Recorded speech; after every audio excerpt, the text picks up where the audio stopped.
Assalamualaikum warahmatullahi wabarakatuh. Jumpa lagi bersama saya Fikran Zarfan. Pada video pembelajaran kali ini kita akan sama-sama mempelajari terkait tentang materi seleksi kompetensi dasar atau SKD CPNS guna untuk menghadapi seleksi CPNS tahun depan.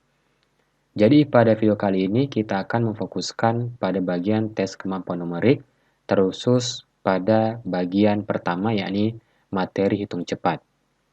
Jadi, berdasarkan beberapa jenis-jenis soal yang saya peroleh atau saya perhatikan dari tipe-tipe soal yang keluar, maka alangkah lebih baiknya kita mereview kembali terkait tentang materi-materi dasar mengenai hitung cepat.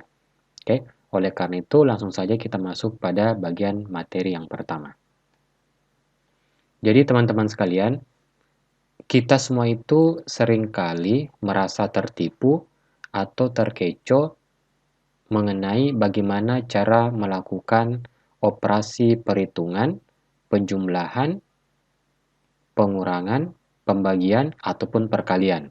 Oleh karena itu, perlu kita review kembali beberapa aturan operasi bilangan terkait tentang bagaimana cara melakukan operasi penjumlahan, pengurangan, perkalian, dan pembagian. Kita masuk saja pada aturan yang pertama itu, pada operasi penjumlahan dan atau pengurangan, maka pengerjaannya itu kita mulai dari arah kiri ke kanan. Kemudian untuk aturan yang kedua, pada operasi perkalian dan pembagian, maka pengerjaan itu kita mulai dari arah kiri ke kanan.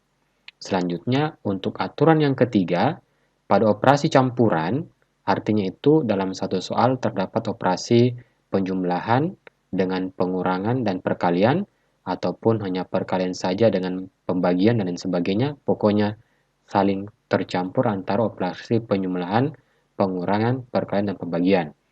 Nah, kalau kita menemukan tipe soal seperti itu, maka pengerjaan kita lakukan dahulu bagi operasi perkalian dan atau pembagian. Setelah kita menyelesaikan soal-soal yang ada kaitannya dengan perkalian dan atau pembagian, maka kita lanjutkan mengerjakan operasi penjumlahan dan atau pengurangan yang dimulai dari kiri ke kanan. Sedangkan pada aturan yang keempat itu, operasi yang ada di dalam kurung kita harus kerjakan terlebih dahulu. Tidak pandang bulu apakah dia penjumlahan, pengurangan, pembagian, ataupun perkalian. Pokoknya jika dia berada dalam tanda kurung maka kita harus mengerjakan operasi tersebut terlebih dahulu.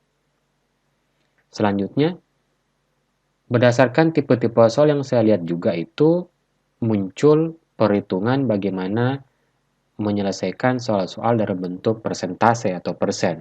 Oleh karena itu, teman-teman bisa melihat tabel berikut yang saya sarankan agar teman-teman menghafal beberapa bilangan-bilangan kata kunci berikut. Misalkan, 16,67% itu dia setara dengan 1/6.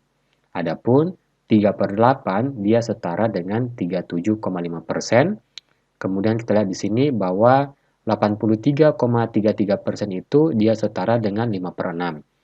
Alasan kenapa harus dihafalkan? Karena kita dibatasi oleh waktu, teman-teman ya. Jadi alangkah lebih baiknya apabila ada muncul soal-soal persentase yang dimana angkanya itu rumit untuk diselesaikan secara manual, maka kita langsung bisa mengonversinya ke dalam bentuk pecahan. Misalkan, berapakah 100% dari 33,33? Oleh karena itu, angka 33,33 itu bisa kita ganti dengan 2/6 ataupun 1/3. Selanjutnya, apabila kita melihat pada tabel yang kedua itu, 11,11%, 22,22% itu tak lain sama dengan 2/9, 33,33% setara dengan 3/9, atau AA, itu setara dengan A/9. Jadi, secara lebih detail terkait tentang bagaimana cara mengubah nilai persen ke pecahan itu, teman-teman secara detail dapat melihat pada tabel berikut.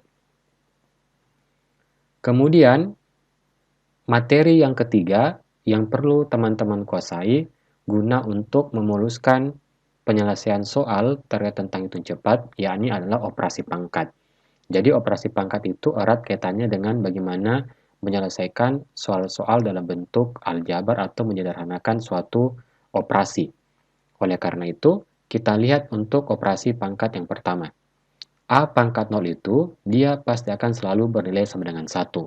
Misalkan, 12 pangkat 0, maka dia akan bernilai sama dengan 1.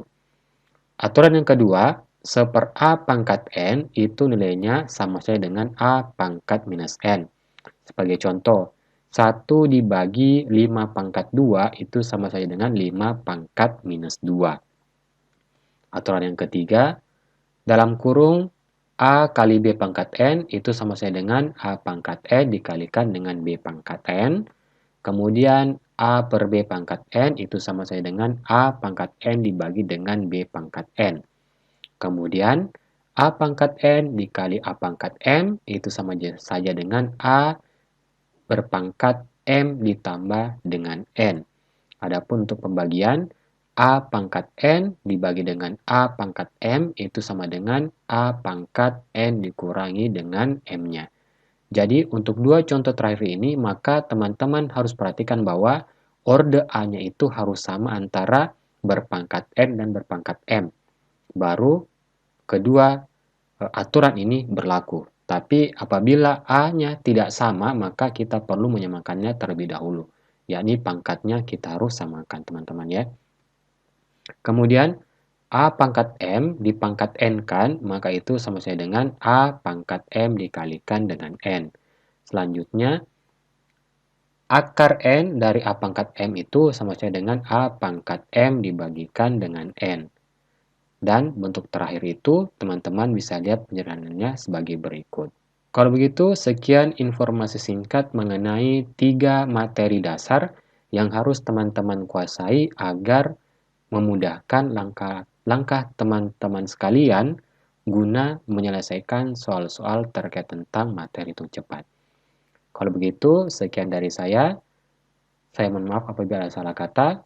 Terus tonton channel ini, karena insya Allah pada video-video yang akan datang kita akan mencoba untuk mengerjakan soal-soal terkait tentang materi hitung cepat. Kalau begitu, sekian dari saya. Assalamualaikum warahmatullahi wabarakatuh.